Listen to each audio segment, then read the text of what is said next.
இன்று 5வது முறையாக வந்திருக்கிறேன். இந்த விழாவை மிக சிறப்பாக ஏற்பாடு செஞ்சிருக்கக்கூடிய மாண்புமிகு அமைச்சர் முத்துசாமி அவர்களுக்கு என்னுடைய பாராட்டுக்கள், வாழ்த்துக்கள். அமைச்சர் முத்துசாமி அவர்களை பொறுத்த வரைக்கும் அமைதியாக இருக்கக்கூடியவர், அடக்கமாக இருக்கக்கூடியவர். ஆனா அதே நேரத்தில் ஆற்றல் மிக்க அமைச்சர். அதிகம் அலட்டிக்க மாட்டார்.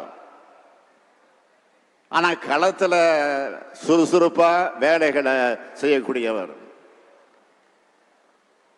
அப்படி ஒரு செயல் வீரர் தான் நம்முடைய அமைச்சர் முத்துசாமி அவர்கள். இது என்ன அரசு நிகழ்ச்சியா அல்லது ஒரு பெரிய மண்டல மாநாடா என்று எண்ணக்கூடிய அளவிற்கு இந்த விழாவை ஏற்பாடு செஞ்சிருக்கக்கூடிய இந்த 4 மாவட்ட அமைச்சர்களுக்கும் அதேபோல் 4 மாவட்டத்தினுடைய ஆட்சியர்கள் மற்றும் அரசு அதிகாரிகளுக்கும் என்னுடைய பாராட்டுக்களை, வாழ்த்துக்களை தெரிவிச்சுக்க விரும்புகிறேன். இந்த 3 ஆண்டு கால திராவிட மாடல் ஆட்சியோட சாதனைகளை தலைப்புகளா முதல்ல பட்டியலிட விரும்புகிறேன். கலைஞர் மகளிர் உரிமை திட்டம், மகளிருக்கு விடியல் பயணம், புதுமை பெண் திட்டம், காலை உணவு திட்டம், இல்லம் தேடி கல்வி, நான் முதல்வன் திட்டம், மக்களை தேடி மருத்துவம், இன்னுயிர் காப்போம் நம்மை காக்கும் 48, கள ஆய்வில் முதலமைச்சர் திட்டம், மக்களுடன் முதல்வர் திட்டம். இதற்கெல்லாம் முத்தாய்ப்பாய் நீங்கள் நலமா திட்டம்.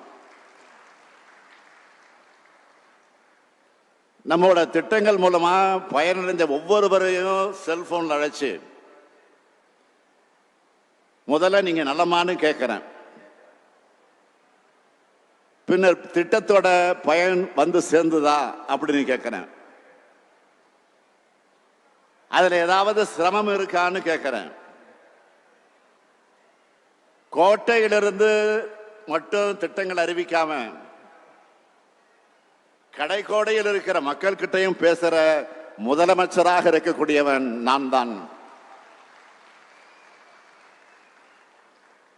இதேதோ நான் ரொம்ப கர்வத்தோட சொல்றேன் நினைக்காதீங்க, அடக்கத்தோட சொல்றேன், உரிமையோட சொல்றேன்.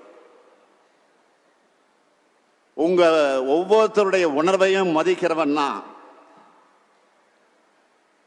உங்க ஒவ்வொருத்தருடைய கருத்தையும் காது கொடுத்து கேட்கிறவன் தான்.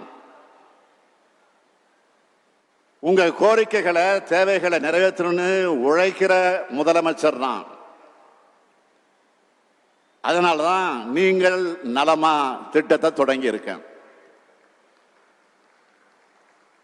இப்படி சிந்திச்சு சிந்திச்சு மக்களுக்கான முத்திரை திட்டங்களை உருவாக்குறதுல தான் தமிழ்நாட்டுடைய தொழில் வளம் உயருது,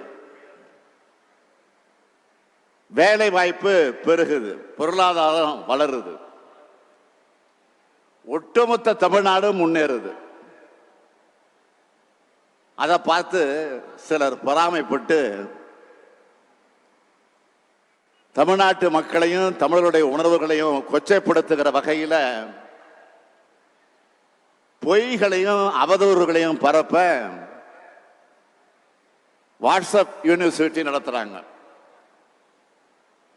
அவங்களுக்கெல்லாம் நீங்க தக்க பாட போட்ட நேரம் வந்துருச்சா இல்லையா?